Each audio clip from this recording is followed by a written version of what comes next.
Hola a todos y bienvenidos a un nuevo episodio del podcast de Caracas Crítica. Esta es una ocasión muy especial porque vamos a entrar en diálogo con una persona muy querida para nosotros, el profesor Luis Marciales.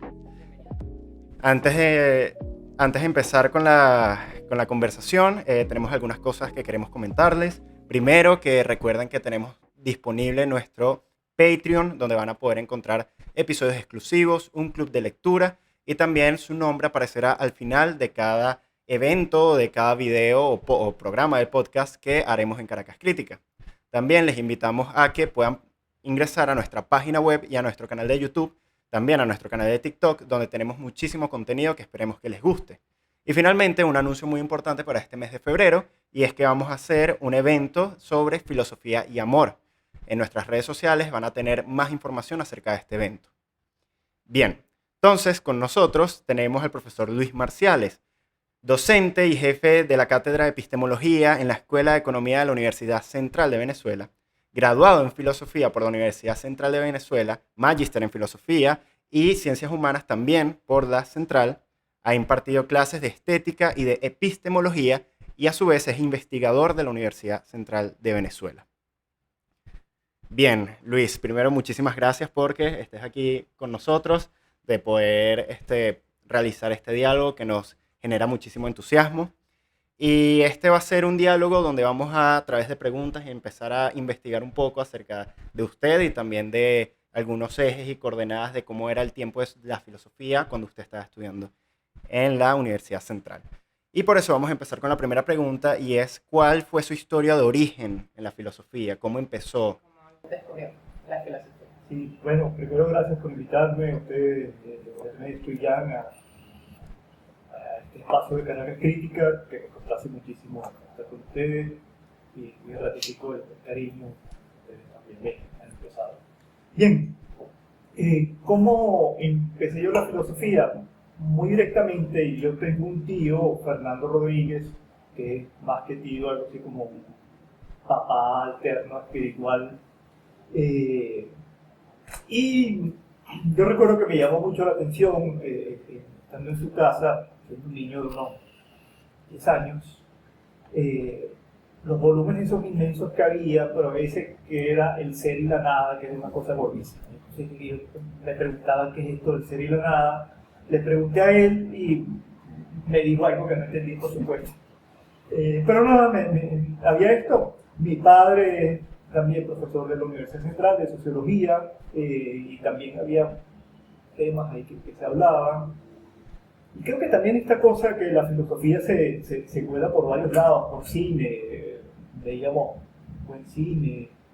Y yo comencé estudiando en la Universidad Central Biología, porque pensé que biología era una cosa así como un naturalista del siglo XVIII, que recopilaba especímenes en el campo, y biología es otra cosa. Y entonces, rápidamente me salió la idea de estudiar filosofía. Toda mi familia, incluido mi tío Fernando, dijo que no, que estudiar otra cosa. Y bueno, yo tercamente insistí y me aquí. Chévere.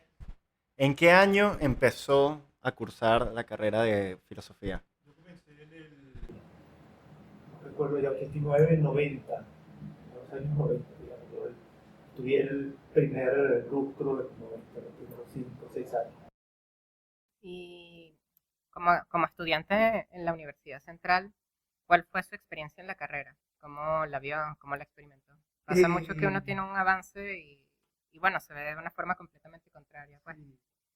Bueno, yo creo que lo primero es que la escuela de filosofía, la Universidad Central en general, esto también en biología pasó, me cambió realmente la vida, digamos. A mí me formó la escuela de filosofía, pero además lo disfruté muchísimo, digamos. Era un momento como muy vivo en el país en general.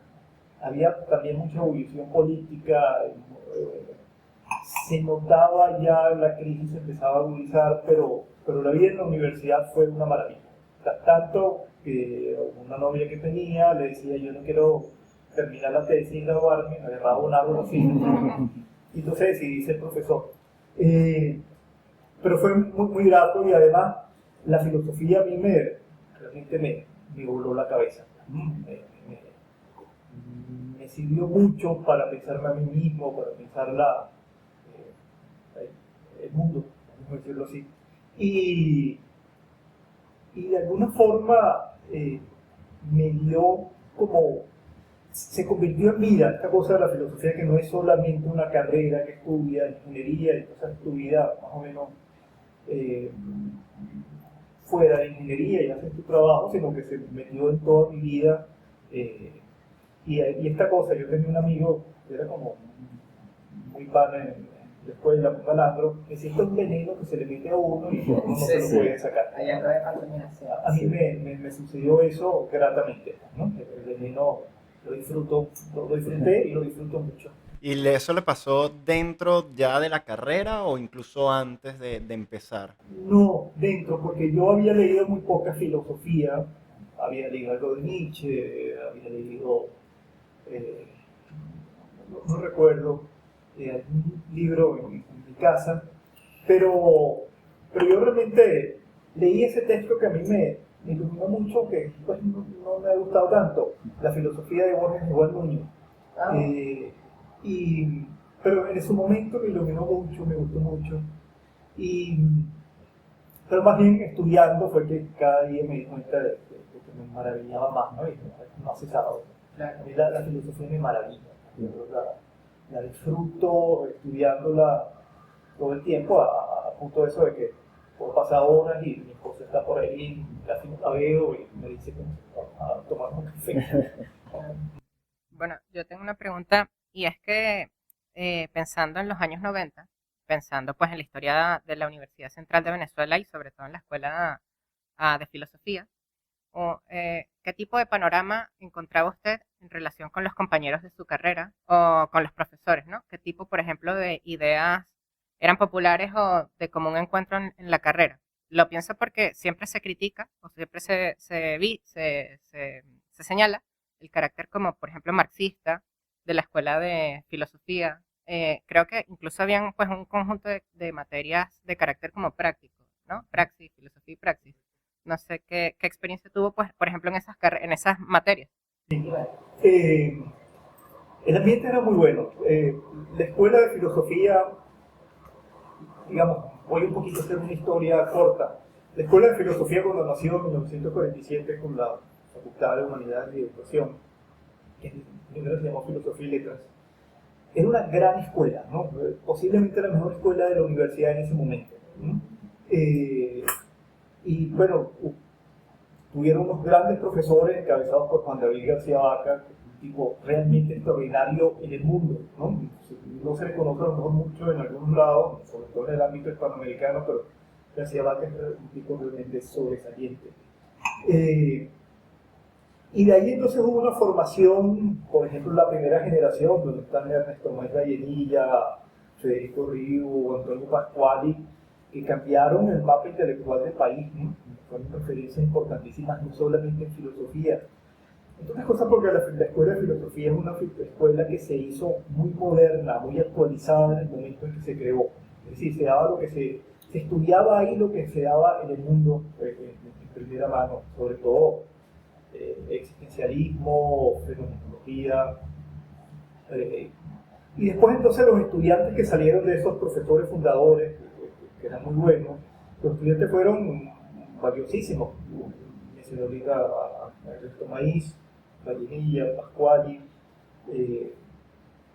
y bueno, unas generaciones posteriores, en los 60, que eran la recientemente fallecida Victoria de Stefano, que era un filósofo, o varios poetas, Alfredino Estrada, estudió en la Escuela de Filosofía, Ida Granco también,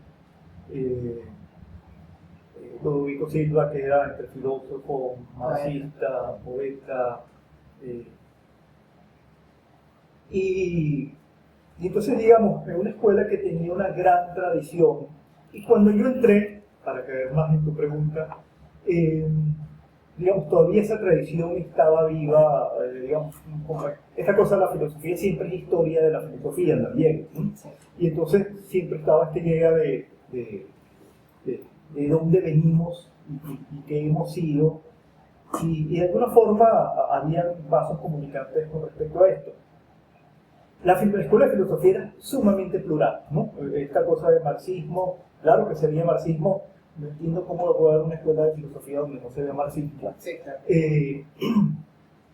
Pero había muchísimas corrientes, una corriente digamos, marxista, historicista, donde no estaba solamente Marx, Gramsci, Adorno, se estudiaba mucho.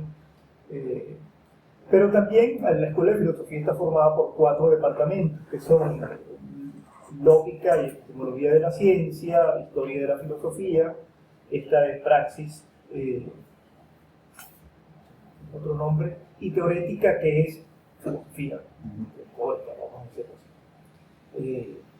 Y entonces, bueno, la escuela uno tiene que ver unas materias obligatorias en cada una, y se articula a través de autores, ¿no? Desde Platón hasta, ha cambiado un poco, cuando yo estudié llegaba hasta Marx, creo, ¿no? Era como el último, ahora se ve Heidegger. Y en esto, les digo, era una escuela muy plural. El marxismo había cambiado mucho, en los 70 fue muy marxista y sí, un poco ortodoxa, entre otras cosas porque estaba la figura como muy importante de José Rafael Núñez Tenorio, que era muy importante y era ortodoxo, aunque también Núñez fue evolucionando. Pero, bueno, se veía de todo, pues, ¿no? Y se discutía más o menos de todo, y había muchísima tolerancia, ¿no? Nadie se sentía perseguido, aislado, que esto es una ganancia de esa escuela de los 80 y los 90, porque la escuela de filosofía en los 60, cuando empezó la lucha armada, después de esto devino en ¿cómo se llama?, la renovación universitaria, hubo una ruptura muy importante en la escuela, gente que terminó realmente odiándose, salió Ernesto Matroyería, se fue a nombró Caldera para Simón Bolívar, y con él se fueron varios que no estaban de acuerdo con este cosa del marxismo, la lucha armada y después la renovación. Y eso creó como muchísimas tensiones y se hizo el ambiente filosófico difícil. Pero ya esta escuela donde yo estudié era una escuela como más decantada de esto, y había pasado dos generaciones ya. Entonces una escuela donde, como les digo, se veía de todo, había como muchos intereses. Cuando yo entré había mucho interés en estos autores postmodernos, Deleuze, Derrida, sobre todo mucho Deleuze. Seguía la tradición esta de estudiar mucho existencialismo y fenomenología. Y efectivamente había unas lecturas de Marx, pero que eran como muy críticas. También recuerden que en Marx hay una renovación de estudios marxianos después que se empieza a ver la crisis del comunismo. Se vuelve a estudiar Marx, que es mucho más hegeliano, y en la escuela había una corriente hegeliana muy importante, que era marcada por Julio Pagano, de modo que era un ambiente muy plural, muy se hacía de todo. Había filosofía latinoamericana, un profesor que explicaba historia de África como buscando una filosofía del tercer mundo. Más o menos como lo que está haciendo Dussel, si mal no me equivoco, Sí. con la filosofía de la liberación y todo el movimiento de intentar colocar las ideas fundamentales de la filosofía que comenzaron en América Latina. Y cuando usted estaba viendo el marxismo, por ejemplo, cuando se estudiaba, ¿era aplicado a Venezuela? O sea, ¿era como cómo se maneja el marxismo o un marxismo venezolano? ¿O era más que todo general, utilizando conceptos de afuera? Sí, lo que pasa es que eso pasa por la discusión que tú hablabas ahorita de la filosofía latinoamericana o no. Y en eso la escuela de filosofía fue una escuela que, no me avergüenza decirlo, siempre se pensó universal. Es decir, pensar digamos, hacer el pensamiento como lo puede hacer un alemán, como lo puede hacer un español, como lo puede hacer un norteamericano. Entonces nosotros no teníamos como esta imposición de pensarlo, por ejemplo, pero se estudiaba, por ejemplo, a Mariátegui. Había gente que había hecho tesis, trabajaba. Pero el marxismo lo dábamos, y Hegel, y todo, Kant, lo pensábamos desde su momento, pensándolo para la vida del mundo, como pensándolo contemporáneamente, con intérpretes actuales de todo el mundo. No había como esta... Había gente que trataba de hacerlo, que estudiaba, ¿no? Bueno, hablamos de Ludovico Silva hace un rato. Él era uno que trató de hablar desde Venezuela del marxismo. Pero en general los estudios de filosofía, por lo menos los que yo hice, no tenían este sesgo latinoamericanista. Y de hecho, a mí particularmente, y hablo con mis compañeros, no me gustaba mucho. Okay. Bueno, pasa mucho en la filosofía que siempre está este tema de la autenticidad en relación con el escritor o el intelectual, ¿no? Pensamos en figuras como Sartre y se nos viene a la mente siempre la idea del escritor que piensa, por ejemplo, en su ciudad, el Sartre que está en los cafés parisinos y que está escribiendo sobre los cafés parisinos, ¿no? Entonces, un poco, muchas veces, algunas personas o algunas corrientes pues pecan en esa exigencia de pedir algún tipo de reflexión que dé cuenta de la autenticidad particular del escritor en relación con su nación, ¿no? Que a veces puede ser un poco tonto, ¿no? No tenemos por qué hacerlo, ¿no? Necesariamente. Y es que, como usted dice, la filosofía pues tiene un carácter un poquito más universal o universalizable, ¿no? Sí. No sé qué piensa. Nosotros teníamos esta cosa, tú hablabas de los cafés parisinos. Una de las cosas como muy gratas de estudiar en ese tiempo en la universidad, pero en la escuela de filosofía era nocturna, como dice Hegel, en la filosofía del derecho, nos parábamos de noche, nos salíamos de noche cuando ya hubo de Minerva, y de ahí salíamos generalmente cuando era entre semana a cafés, cosas así. Pero después muchas veces terminaba en bares, conversando, discutiendo y a veces hasta peleando, el alcohol se subía. Pero era estábamos como muy metidos en la ciudad de alguna forma, ¿no? Había ese local que era muy famoso en Sabaneta, que se llamaba El Manija Así, que era como uno de los centros espirituales de Caracas en ese tiempo, se bailaba salsa, y nosotros estábamos ahí realmente como peces en el agua los que íbamos, éramos varios. Y digamos, no pensábamos la exigencia que teníamos que hacer militancia política, muchos la hacíamos, pero me metía filosóficamente, sino que era como muy orgánico, por decir un término gerciano, ¿no? Nos metíamos dentro de las discusiones digamos, en ese tiempo con nuestro ámbito natural que era la universidad, de discusiones políticas. Empezaba, como les decía, de forma importante la crisis.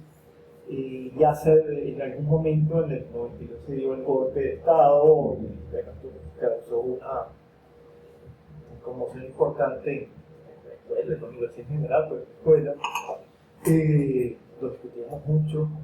Entonces, había, yo creo que sí, un compromiso como con el tiempo, ¿no? Yo no sé si con una causa en particular, pero estábamos muy metidos en los asuntos que cada vez se hacían más urgentes en el país y discutíamos y hablábamos, aunque no haya salido una obra, vamos a decirlo así. Y hay tuvimos profesores, Omar Astorga, que era de la generación que veía acá arriba de nosotros, que nos dio clases, José Rafael Herrera, que eran del departamento de praxis, Astorga creo que era de historia, que nos hablaban de temas como muy cotidianos. Ellos sí trabajaron mucho, por ejemplo, Astorga, filosofía en el país, y un artículo muy interesante sobre la historia de la filosofía en el país. Y José Rafael Herrera, que nos daba clases de Marx, Hegel, filosofía de la praxis, siempre estaba como hablando de estos temas, un gran articulista internacional que hace un poco esto que ustedes dicen. Y ese compromiso con pensar lo cotidiano, con estar muy metido como en ese mundo, ¿lo llevó a usted o a alguno de sus compañeros a ser militante en algún movimiento, en algún partido? ¿O se mantuvieron al margen? Es decir, y también haciéndolo un poco más general, dentro de la escuela de filosofía había como una tradición de ser también partidario de algún partido político, de algún movimiento, o se quedaban al margen de todas esas cuestiones? No era como bien vista esta cosa de la militancia política. Yo entré en la escuela de filosofía, yo había sido en la escuela, en la Facultad de Ciencias, en Biología, del Partido Comunista, el Partido Comunista. Y rápidamente me salí de eso. Yo me había salido antes de entrar en filosofía, pero me di cuenta de que había sido realmente una decisión como muy equivocada políticamente. Y entonces nosotros estábamos todo el tiempo discutiendo los temas del país, pero lo de la militancia tampoco se perseguía, por supuesto. Pero yo no recuerdo de mis amigos alguien que fuera militante. Por supuesto había más o menos simpatías por uno u otro partido político, pero sí había mucha discusión política, muchísimo. Y es como es muy común en el ámbito filosófico pensar lo político. O sea, Sí. es que siempre va a salir. No, y sobre todo, Disculpa, o sea, las relaciones entre eso, político e intelectual. O sea, que siempre son como aporéticas, conflictivas, pero en el terreno filosófico da mucho para pensar. O sea, pensar filosóficamente lo político, yo creo que siempre es de lo más interesante. sí, y también es una cuestión que, por ejemplo, no sé ahora cómo esté la situación de la Universidad Central, eso saldrá una pregunta más adelante, pero sí conozco el caso de mi escuela en estudios liberales. Y es que muchas personas que entran, obviamente estudios liberales no es solamente filosofía, sino que se ve política, historia de economía, pero muchas personas que entran ya están en partidos políticos o se integran a un partido político o utilizan la filosofía y a partir de eso se meten o intentan repensar el partido político manteniéndose siempre desde ese mismo axioma del partido. Entonces, Del intelectual, pero partidista. exacto, hay como que mucha militancia, por ejemplo, en mi escuela, y no sé si sea un rasgo de algo contemporáneo, de lo que estamos viviendo, o ya es tipo, ya venía de antes. Como te digo, en la escuela no había mucha militancia política. Yo no recuerdo que ninguno estuviésemos en, pero había muchísima militancia política. Desde la filosofía y también desde los temas como más urgentes y ordinarios. Pero había mucha. De hecho, yo tengo estos amigos, este amigo que yo decía que era un poco malandro, pero un tipo brillante y muy, muy leído, creo que era el que más leía de todos nosotros. Y leía mucho los modernos. Bueno, él se convirtió de alguna forma en algo así como intelectual, un poco del chavismo, ¿no? Del chavismo en sentido amplio, no tanto partidista, sino de hablar de ideas. Creo que muchas de las cosas que se hicieron o estaban, no sé si solamente por él, pero era una voz importante. Y digámoslo así, en ese momento él no lo era, porque no nos salía esto, ¿no? Había una cosa como de mantenerse. Porque recuerden que además el problema en Venezuela, que ahí se hace como muy evidente, es que hay una fractura importante de los partidos políticos. Han dejado de funcionar mucho y ya se había como cierta. Ya incluso en los 90, recuerdo que, bueno, un autor bastante importante en la Escuela de Estudios Liberales, que es Estambuli, o sea, recuerdo que leyéndolo, él comentaba siempre eso, ¿no? Que ya en los 90, 80 había una crisis de representación de los partidos políticos. Y entonces estaba más bien gris un poco. Sí, sí. Bueno, no sé si usted puede contarnos alguna anécdota con algún profesor, algo no sé, insigne que nos quiera contar, alguno de estos profesores que se han vuelto hitos en la historia de la escuela. Sí, a ver, hay una figura que es muy, muy importante en la escuela de filosofía y en mi vida, obviamente en la vida de muchísimos de nosotros. De esos, digamos, de los 80, 90, 2000 y pico, que es el profesor Ezra Hyman. Ezra Hyman es un profesor que nació en una ciudad que se llama Chernobyl, que es la misma ciudad donde nació Porcelán, de hecho ellos eran amigos. Hyman, bueno, esa ciudad cambió, era primero el Imperio Austrohúngaro, después se hizo como de una Hungría cuando se separó del imperio, después la tomaron los rusos, los soviéticos, y Hyman estudió en un colegio de la Unión Soviética. Y después lo tomaron los alemanes, los nazis. Es una ciudad muy judía. Y Heimann, bueno, tuvieron que huir, familias de él murieron en campos de concentración. Y se fue a Alemania, pero primero estuvo en Rumanía tratando de estudiar, todavía el comunismo estaba funcionando de una forma muy perversa, huyó de Rumanía, y se fue a Alemania, a Heidelberg, a estudiar. Fue alumno doctoral de Gadamer, el grupo de Gadamer. Y Heimann siempre contaba esto, que en Alemania era muy competida, todavía lo es, ser profesor universitario era muy difícil. Él dice, yo era amigo de todo el mundo porque yo me iba a ir a Uruguay. Sus padres se habían ido ya a Uruguay, huyendo del horror de la guerra. Y ya yo tenía seguro ese, de modo que no competía con nadie, entonces todos eran amigos. Jaime se fue a Uruguay, y entonces el cuento magnífico, es heroico, filosóficamente, es que viene el golpe en el 74 y bueno, suspendía todas los derechos, la dictadura, militares.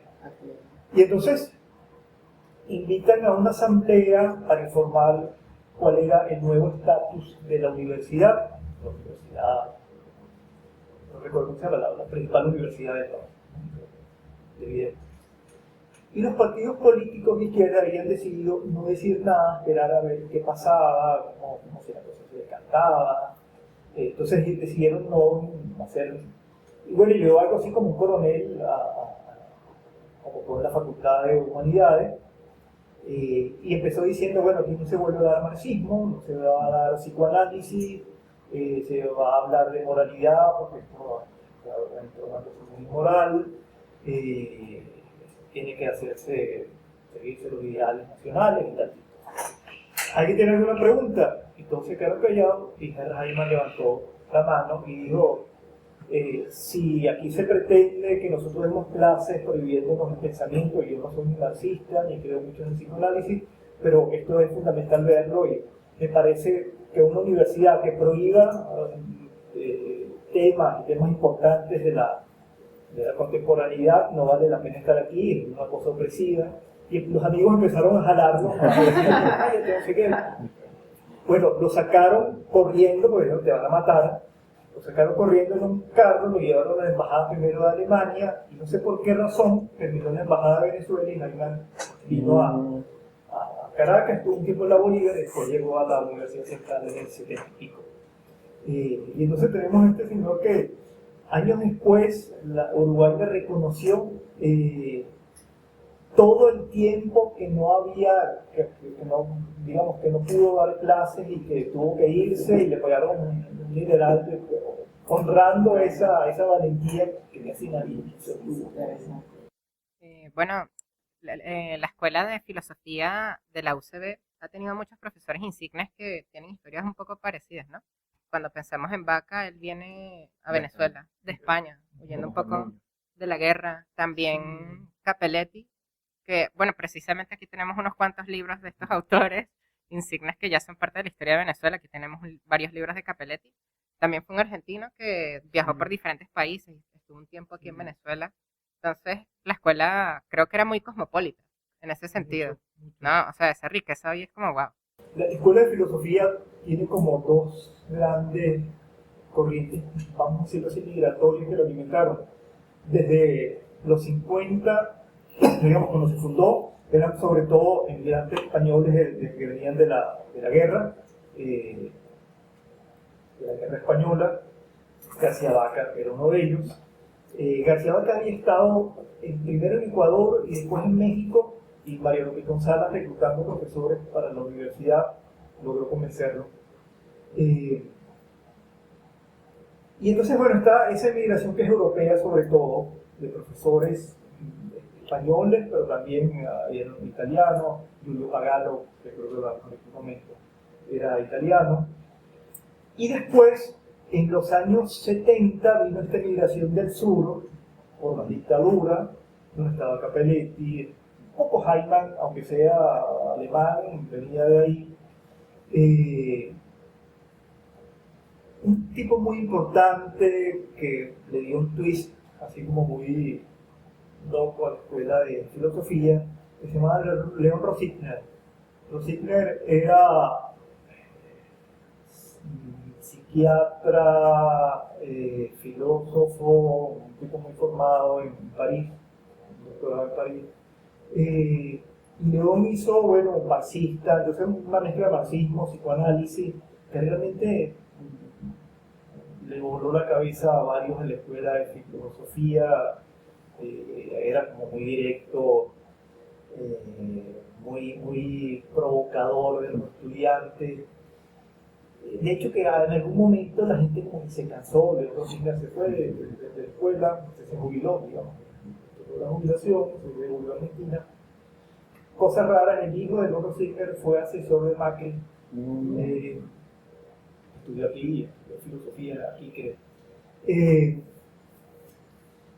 Entonces, digamos, Eduardo Piacenza, que también vino de Uruguay, que era amigo de Hyman, que estuvo entre la católica y la universidad. Hay una emigración de latinoamericana que nutrió mucho la escuela y le dio como mucha vida. Y sí, era muy bonita. No solamente por los profesores, pero además por esto, una vez lo conversábamos con Jan, porque la formación, que sucedía en la universidad en general, pero en filosofía fue muy importante, había mucha gente de aquí, pero que se fue a estudiar con los mejores profesores del mundo. Federico Riu, Ernesto Jallenilla se fueron a estudiar a Alemania, tienen clases con Heidegger, con Fink, que era como el estudiante favorito de Husserl. Fernando Rodríguez, mi tío, se fue a París en mayo del 68. Wow. Y fue estudiante de Ricoeur, que hizo una maestría con la que era el tutor. Y más tarde, Luz Marina Barreto, una profesora extraordinaria, fue mi tutora en la maestría, hizo la tesis con Ernest Tugendhat, es decir, que a pesar de que habían criollos, habían también compartido en ciudadanos del mundo. Sí. Bueno, no sé si tienes alguna pregunta. Sí. Okay, ya estoy viendo las preguntas que tienes ahí. No, es porque te van a querer, pero Vale. Bueno. Y una vez que terminó el grado de filosofía, ¿qué vino? O sea, ¿qué pasó después de ese grado? ¿Se mantuvo con relaciones a la universidad? O, bueno, ya sabemos que sí, porque ya acabamos de decir más o menos su currículum, pero ¿cómo fue esa experiencia de graduarse de la Universidad Central? Bueno, una maravilla, ¿no? A mí, mi casa, desde antes de que yo naciera, pues mis padres estuvieron ahí, trabajaron ahí.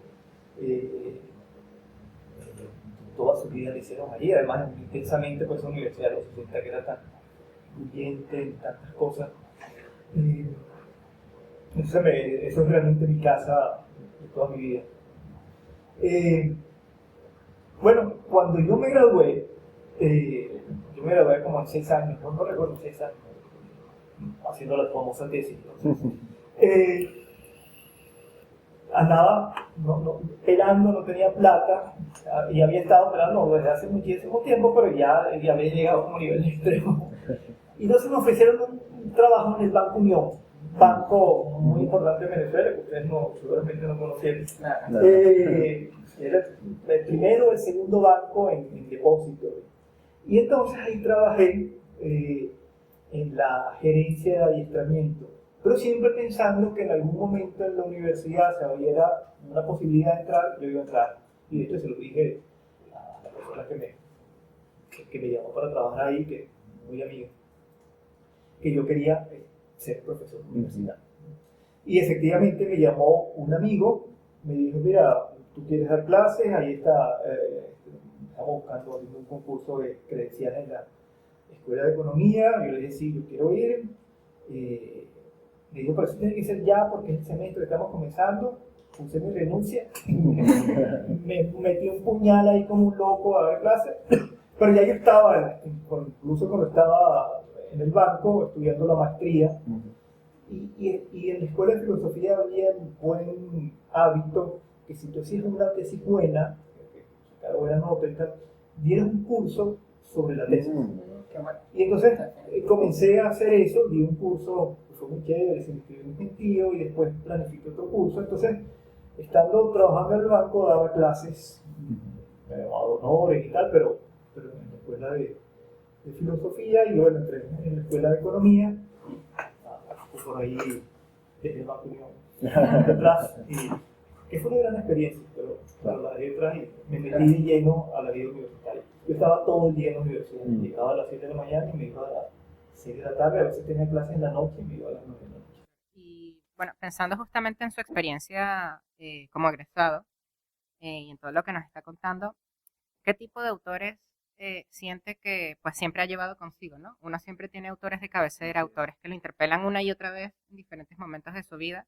Entonces, pues, una de nuestras preguntas era esa, ¿no? ¿Qué tipo de autores considera usted que lo han formado o de esos están allí acompañándolo? Sí, son muchos. Una cosa que se aprende en la escuela de filosofía, igual que lo de los partidos, no sonaba bien. Tampoco sonaba bien, a pesar de que había algunos, de esto de cosas de ser kantianos, heideggerianos, más bien pensábamos como tener como un horizonte amplio.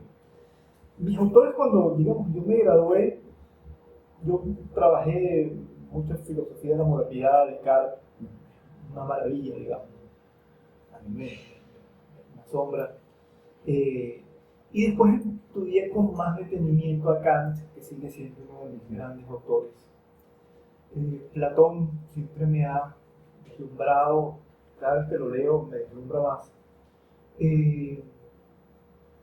Hegel, que me cuesta mucho y es trabajoso para mí leerlo, también me maravilla. Y después yo tuve esta experiencia con unos amigos que nos pusimos a estudiar Gadamer, por allá en el 2008, algo así. Y bueno, Gadamer se convirtió en una referencia fundamental. Digamos, uno no se sorprendería mucho porque Gadamer también tiene mucho de Platón, mucho de Hegel, mucho de Kant también. Hay como cosas reunidas, afinidades entre Gadamer y yo, que efectivamente lo hacen, me lo hacían muy cercano también, ¿no? Autores, yo trabajé en mi tesis de grado a Pascal, y fue como muy importante. Y después con Pascal leía Montaigne, que es muy chévere, me gusta mucho. Pero sí, yo tengo apetitos no satisfechos. Me gustaría mucho, por ejemplo, estudiar a John Rawls, que lo conozco muy poco, me parece muy importante. Estudiar más Spinoza, que también no lo conozco mucho. Y bueno, siempre estamos, desde que comenzamos, leía muy de lejos, Deleuze, Derrida, Lyotard, y siempre me jalan un poco pues, ¿no? Para allá. Yo tenía una pregunta justamente con lo que usted comentaba, y es que aquí tenemos un libro de un filósofo de la Universidad Central que se llama Aníbal Rodríguez Silva, un libro que se llama Poética de la Interpretación, la obra de arte en la hermenéutica de Hans-Georg Gadamer. Y me pareció muy chistoso, también interesante, porque este señor fue profesor en la Universidad Central. Bueno, no sé si usted lo conoció, pero me pareció muy llamativo porque yo investigando por mi cuenta encontré que en 2007 se hizo una conferencia internacional de hermenéutica aquí en Venezuela, en la ULA, en la Universidad de los Andes. Y incluso estuvo presente Jean Grondin. Es como, wow, o sea, qué increíble que este señor esté aquí en Venezuela, ya está en Venezuela. Así como uno puede pensar en otros autores que... Pero recuerdo que estuvo Gadamer también, ¿sí? En la Universidad Central, en el Instituto de Filosofía, y estuvo en Mérida también. Qué genial, me parece muy fino. Y nadie lo fue a ver, o sea, fue un poquito de gente, un pinto chiquito, pero nadie lo conocía. Porque no nací antes.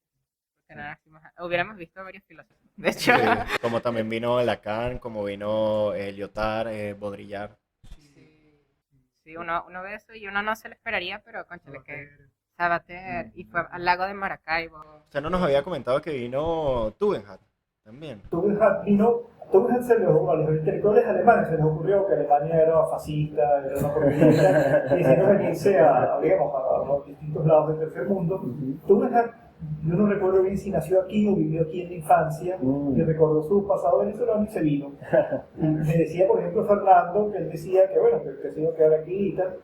Y tú estabas dando clases en la Escuela de Filosofía Urbana de Cali, estaba Ernesto, un artista que no hablaba, no se quedaba callado, y decía que era peor, porque uno nunca, si te hubiese regañado y deciste, no, vamos a decir eso, estaba como callado y se iba. Se hicieron muy amigos, pero sí, era muy curioso. Sí. Ajá, pero yo te interrumpí. Y bueno, no, quería comentarle un poquito sobre su visión, porque me doy cuenta de que en la actualidad hay profesores que tienen pues cierta influencia como gadameriana o hermenéutica, o en algún momento en Venezuela hubo un boom. Bueno, lo pienso en relación con este Congreso Internacional de Hermenéutica que se dio aquí en Venezuela. Lo pienso pues en profesores que conozco como la profesora Novis Nava, que bueno, también es una profesora especialista en Platón y claro, y Aristóteles, y también pues tiene esta afinidad con Gadamer. También en la escuela de LUCAP Ajá. está esa como ramificación y hay distintos profesores dentro de la Universidad Metropolitana que también, a pesar de que no son gadamerianos, siempre tienen a Gadamer muy presente. Sí, Gadamer tiene esta cosa que a mí es un tema que me gusta mucho, esta éxito de las personas mayores, ¿no? Lo que me da mi cierta esperanza en algunas. Gadamer, digamos, publicó ¿verdad? El método que tenía 60 años. Y bueno, eso pasó un poco, fue recibido dentro de la academia alemana de forma obvia, conocido. Tiene un trabajo extensísimo en artículos. Pero su fama yo creo que realmente en los 90, pues, ¿no? Que empieza como a hacerse muy, muy importante. Y bueno, nosotros teníamos a Heimann que muy discretamente, él nunca nos dijo que era, o sea, nunca nos dijo a los estudiantes, ¿no? Después, cuando uno intimaba más con él, no sabía. Pero nos introdujo a la hermenéutica otro profesor muy importante, Carlos Paván, también se puso a estudiar mucho esto y dio clases de hermenéutica. Y creo que también hay una cosa de tiempos, ¿no? Gadamer, ¿verdad? El método lo hace contra un poco el positivismo lógico, contra esta idea de la metodología, de lo metodizable, de la verdad científica. Pero también Gadamer, esto lo decía un amigo mío, mi hermano, Víctor García, profesor de la escuela, que fue a Nueva York,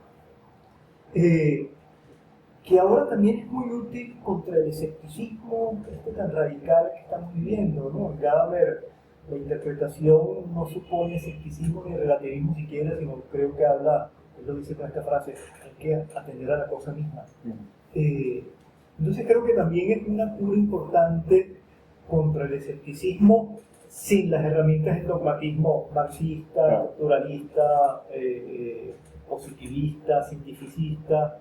Entonces creo que abre un espacio que es como muy importante para seguir pensando con alguna coherencia y con algún compromiso y sin caer en estos excesos dogmáticos que Sí, bueno. Y con esto que ya nos había comentado, por ejemplo, el escepticismo que ve últimamente en el mundo y también un poquito de lo que hablamos sobre esta como corriente hermenéutica dentro de la escena venezolana, como filósofo, ¿cómo usted ve el panorama intelectual tanto mundial como en Venezuela? Es decir, ¿cuáles son las corrientes que más se están manejando? ¿Cuáles son los problemas que más se están apareciendo dentro de esta escena? sí. ¿Y cómo lo conté? Yo no soy, yo tengo como la cosa que soy un poco, no estoy muy actualizado de lo que pasa, de lo último. Hay un movimiento como importante en la filosofía que es como acercar la filosofía a la vida, ¿no? Este autor francés, por ejemplo, Piaradot. sí, pero pienso en que era académico y se salió y da conferencias desde empresarios hasta Comte Sponville, no recuerdo cuál es el nombre. Que es, digamos, una filosofía que sea a la mano, que ayude a vivir, que supone un compromiso, por supuesto, menos político y menos radical que sartreano, pero y está esta filosofía como que quiere hablar mucho de lo actual. Bian, siempre se me olvida el nombre.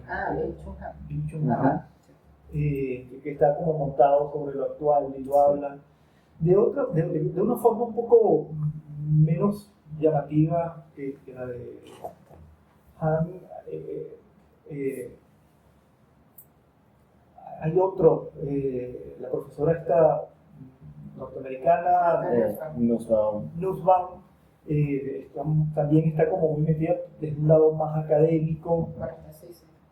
Zizek, por supuesto, Rockstar. Pero yo pensaba más en la que habla de la... Applebaum. No, de esto del sexo, de los géneros. Judith Butler. Creo que también, digamos, filósofos que están como montados y que también hablan de un compromiso político muchas veces, pero es una filosofía que es menos, vamos a decirlo así, como menos académica y quiere meterse más en la vida. Esto me parece a mí como muy interesante, ¿no? Es decir, cuando yo entré en la escuela de filosofía en el primer semestre en teorética, vi a Heidegger y a Kant. Por supuesto no entendí nada, no entendíamos nada. Y esta filosofía quiere ser una filosofía que la lea la gente. Y a mí me parece como muy chévere esto, ¿no? Hay una corriente importante. En la escuela de filosofía y en general en el país, pero hablo por la escuela de filosofía que la tengo cerca, siempre la tengo cerca. Bueno, hay un esfuerzo inmenso, heroico, llevado sobre todo ahorita por Nobis, antes por la profesora Guadalupe Llanes, de tratar de mantener esa escuela a flote, que ya es muchísimo, bastante. Sí. Y hay mucha gente muy preparada que ha trabajado mucho, muy comprometida no solamente con la universidad, sino con la filosofía, que está haciendo un esfuerzo inmenso por mantener esto, y creo que lo hacen además muy dignamente, que las cosas salen bien, ¿no? Pero efectivamente es una escuela como toda la universidad que está disminuida, se ha ido mucha gente. Hay mucha gente que la quiere meter afuera, pero bueno, hace falta recursos, hace falta. Pero sin embargo, ya hay un espíritu de la escuela de filosofía. Es una escuela que siempre ha sido muy pequeña, como se conoce, y entonces siempre ha habido un espíritu como de mucha cercanía. En algún momento tuvo sus conflictos como graves. Más bien esta crisis lo que ha hecho es como poner a la gente junta y tratar de seguir adelante. Y creo que lo están haciendo muy bien, con todo lo que escasez. Sí, yo creo que eso es algo que ha pasado en muchas carreras, bueno, en casi todas las universidades, ¿no? La crisis de profesores, la crisis de estudiantes también ha afectado mucho, pues, el desenvolvimiento de la academia en todas las áreas, y en la filosofía también se ha marcado mucho. Pero eso también creo que tiene un lado positivo en la medida en que nuevas cosas surgen, ¿no? Por ejemplo, en la actualidad está el club de lectura de la mesa de arriba, ese tipo de actividades. Todos estos o sea, como espacios que se abren aquí en Caracas Crítica, todos estos espacios que se abren, no al paralelo, sino vamos a sacar así de la escena mente rizomáticamente, o sea, que no toman esta estructura académica, ya sea porque es muy difícil entrar, ya sea porque se ha deteriorado bastante, y que abren justamente nuevas zonas de pensamiento. Claro, así es. Yo creo que vale la pena mencionar este trabajo del profesor Bayota de Filosofía en la Ciudad, muy largo, muy interesante. Pero que está un poco, si ustedes se han cuenta, ligado con estos filósofos que hablábamos ahorita, que están como, quieren meterse como en la vida, en los temas más urgentes, y escriben, producen muchísimo además, ¿no? Y están como metiéndose en la ciudad también, ¿no? En la ciudad filosóficamente. Yo recuerdo una cita de Benjamin que decía algo así como que uno tiene que perderse en la ciudad, y un poco la filosofía también es eso, y nuestra experiencia, ¿no? Hay que perderse en la ciudad y jugar ahí. Y aquí creo que hay, a nivel internacional, y bueno, se ve esto en el ámbito, un poco por el problema académico, como ustedes lo han señalado, que la filosofía ha salido del ámbito, que en algún momento no fue así, pues, ¿no? Más bien era la sociedad la que entraba. Sí. Antonio Pascuali decía en una cita de una entrevista que le hicieron, que la escuela de filosofía era súper llamativa, entonces todo el mundo quería entrar, entraban arquitectos, gente de los 50, y él decía, era como una nota estar y era la escuela de filosofía, porque además estaban todos los más los más se discutía, ahora es como al revés, ¿no? Sí. Y eso me parece un movimiento como muy chévere, ¿no? Sí, claro, nosotros aquí mencionando este montón de profesores que ya son parte de la historia de la Escuela de Filosofía en la Central y son todos académicos universitarios. Pero es que el siglo XX venezolano fue el siglo de las universidades.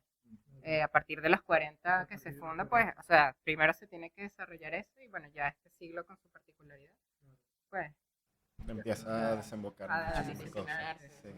La escuela de filosofía siempre tuvo personajes como muy públicos. Juan Nuño, muy importante, ¿no? Juan Nuño posiblemente era, porque Ignacio Cadúa era uno de los tipos más leídos en Venezuela en periódicos, ¿no? Nacional, particularmente. Pero sí, era una escuela como muy academicista, muy dura, ¿no? Tenés que leer el cielo y la nada, Sí. de tamaño. Y esto, digamos, ha cambiado.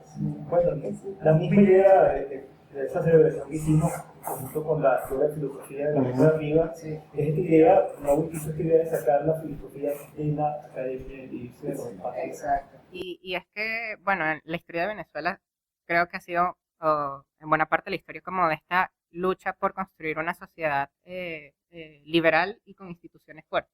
Entonces creo que eso se ha expresado en la filosofía también, ¿no? O sea, investigaciones muy positivistas, un pensamiento pues siempre de corte como muy humanista en el existencialismo, en el liberalismo clásico que es un humanismo. Eso se ha dado en la historia de Venezuela. Y bueno, luego tuvimos el apogeo del marxismo, que bueno, de todas formas es una forma de humanismo.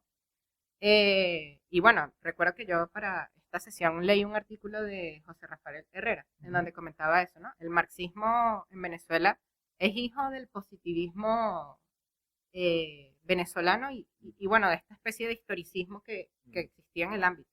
Y bueno, frente a este tipo de corrientes que bueno, que se hicieron no hegemónicas, pero que se extendieron, pues ahora tenemos un panorama diferente con nuevas expresiones del pensamiento. Y hay algo muy curioso porque aquí esto ocurre por necesidad, la necesidad de nuevos espacios. Y yo veo en otros lugares, por ejemplo en Estados Unidos o en Europa, donde la creación de una paraacademia o de una academia alternativa no nace tanto por necesidad, ya sea por crisis de profesores, crisis de estudiantes, crisis de los temas que se están tratando, la disponibilidad de la filosofía en ese momento, sino justamente en contra de acá, en contra de la institucionalización justamente de esa academia.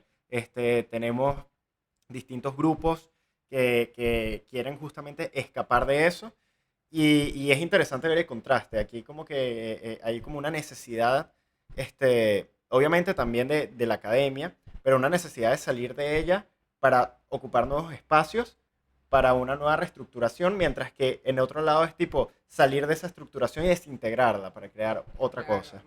Es un poco como la necesidad de pensar, pero no en los términos académicos, sino en otros términos. Sí, No, porque las preguntas filosóficas siempre están. Sí, claro. Hayek decía esta cosa muy bonita.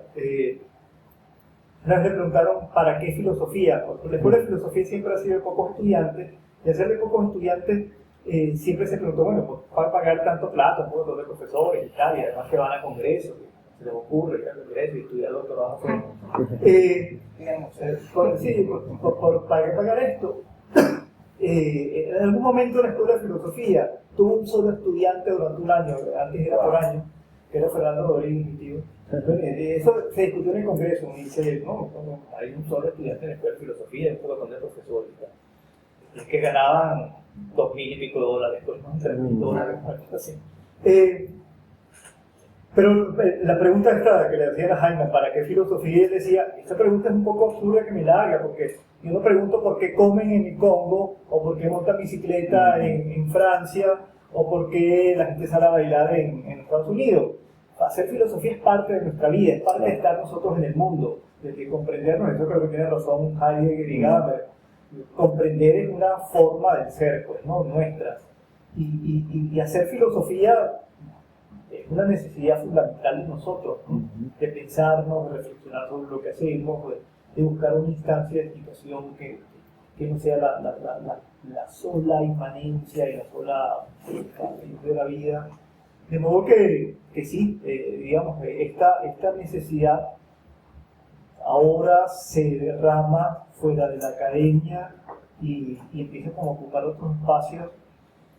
Y yo lo que creo, como tú señalas, Jan, que no es solamente, no es antiacadémica, sino para hacer tejidos digamos, más interesantes entre la academia y lo de afuera. Pues, ¿no?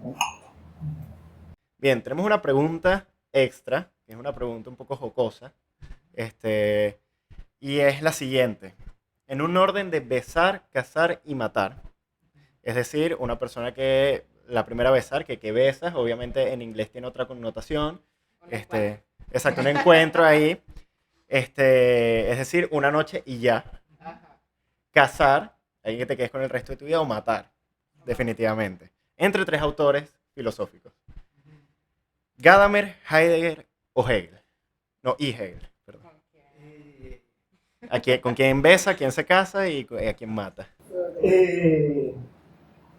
Creo que me besaría con Hegel, ¿no? Hegel es muy intenso. Sí. En una noche puede ser muy buena y no sé si toda la vida uno puede aguantar con él. Claro que sí, pero... Una noche con el absoluto.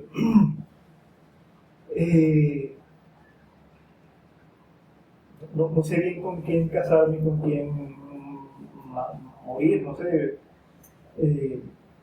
Creo que Gadamer es muy bueno para la vida. O sea, Gadamer es un tipo que te enseña muchísimo de la filosofía, pero también es lo que hablábamos al principio de que la filosofía le gustaba porque le cambió. Gadamer es para pensar también la cotidianidad, en la vida.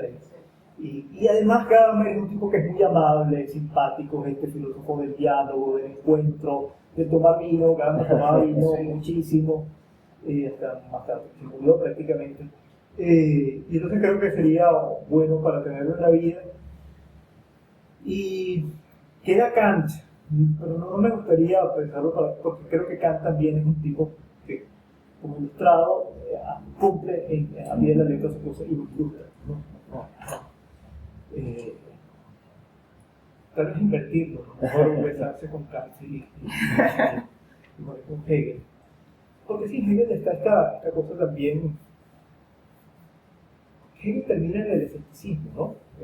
Digamos, en la idea de que hemos recorrido este camino, pero todo este camino es vacío, porque todo es falso. El primer producto es saber del padecimiento de conceptos, hasta darnos cuenta de que no hay nada sino la conciencia del camino que hemos transitado, ¿no? Pero todas las formas del espíritu van pereciendo y les toca perecer, y las que están ahora perecerán. Siempre hay que los valores más de la muerte, ¿no? Sí. Y la segunda pregunta es, si nos podría, a las personas que nos están escuchando o las personas que nos están viendo, recomendar algunos textos o libros que usted ha leído y dice, bueno, esto lo tiene que leer todo el mundo.